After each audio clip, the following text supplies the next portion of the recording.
So, hello guys, today we are diving into a fire game between two young Indian prodigies, Rameshbabu Praggnanandhaa and Domaraju Gukesh, when they were just a baby beast at the 2017 Dubai Open. Grab your popcorn because this is gonna be amazing. I am your host Bison, so game starts with E4 and C5, Sicilian defense, knight to F3, knight to C6, just regular stuff. And now comes G6. Here Gukesh goes for accelerated dragon variation, preparing for bishop to G7. Now comes C4. This setup is known as Marozzi bind formation. It's called a bind because it restricts black from playing the key counterplay moves like D5 and B5. With this setup, white takes full control over the center, limiting the black activity. Okay, bishop to g7, attacking the knight, but Pragg simply develops his bishop on e3, defending the knight. Knight to f6 by Gukesh, attacking the e4 pawn, knight to c3.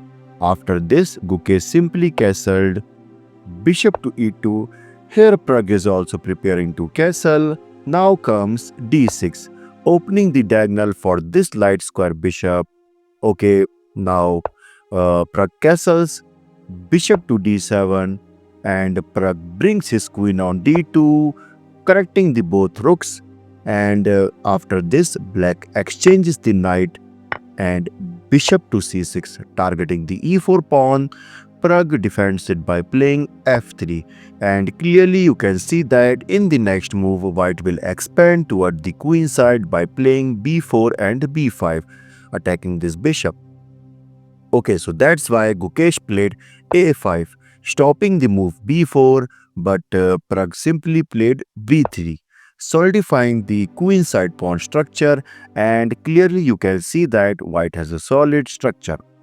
Knight to d7, asking for bishop exchange, but Pragg not interested. He simply brings back his bishop on e3, and after this Gukesh brings his knight further. And after this, Pragg simply brings his rook on b1, removing the rook from any immediate threat by this bishop.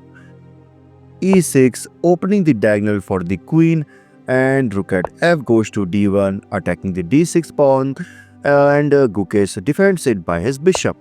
Okay, queen to e1, opening the diagonal for the bishop, and after this, Gukesh brings his queen on e7, bishop to f1.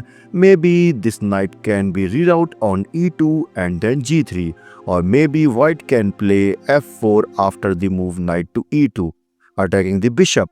But after this, Gukesh attacks the pawn by playing f5. Then some takes happen, but here it's better for black to capture it with his rook, which activates it. But Pragg brings his knight on d5, attacking the queen. Then again bishop takes c5, rook takes c5. Now you can see that white has an active rook on this 5th rank, and white is threatening to capture this knight and then to capture this bishop. That's why Gukesh brings his rook on e8, defending the bishop. Bishop to f2, avoiding the threat of bishop takes h2, check, and then capture the queen. So that's why he moves his queen on g5. Here black is threatening to capture on h2 with the check and then grab this queen. So that's why he brings his queen out of danger, asking for queen exchange, but black simply declines and places his bishop on a4, f4, attacking the queen. Queen to c3, queen to h5, creating checkmate threat, but here black must consider the move bishop to e5, targeting the queen and create some counterplay. But after this, bishop to g3, asking for bishop exchange, and he simply exchanged the bishop.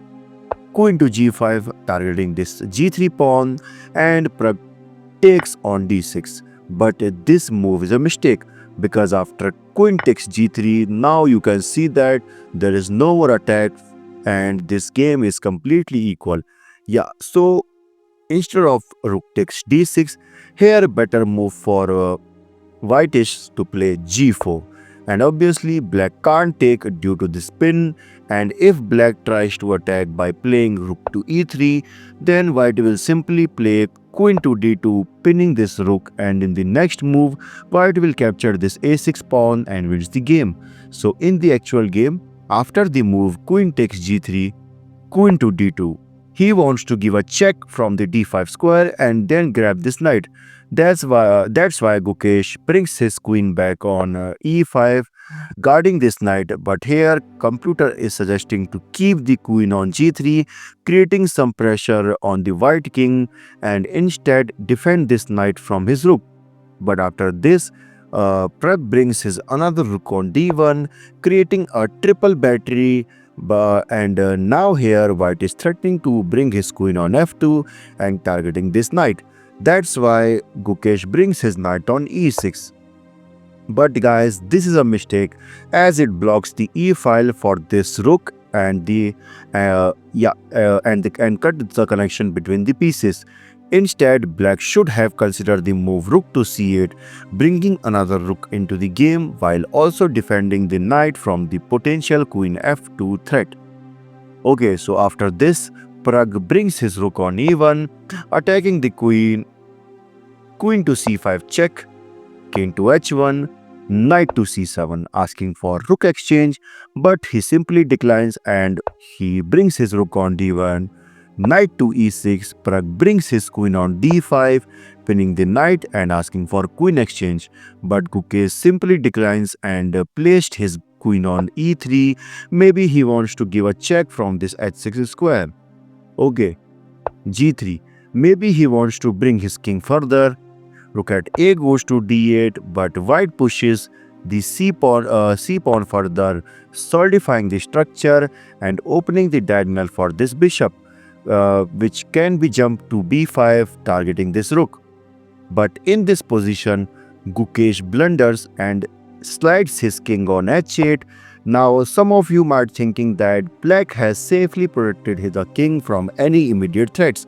But here in the next move, Pragg finds a tactical move, which is rook takes e6, and obviously you can't capture the rook, otherwise white queen will capture the rook on d8.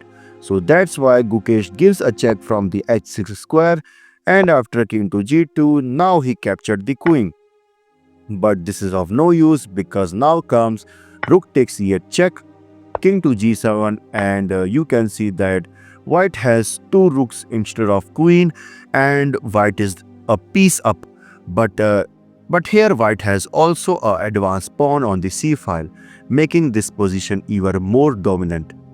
So after this, queen to c1, maybe he wants to give a check and grab this pawn, but guys, this is of no use because here white simply brings his bishop on c4, and you can see the threat. Queen to b2 check, but simply rook to e2, targeting this queen, queen to a3, f4, a4, rook to d7 check, king to h6, bishop to g8. White is threatening to capture on h7, but this is of no use because simply rook takes h7 check, king to g6, and rook to e6 checkmate. What an amazing game by Praggnanandhaa. Thanks for watching. I hope you liked this video. Hit that subscribe button for more. I am your host Bison signing off. Bye bye.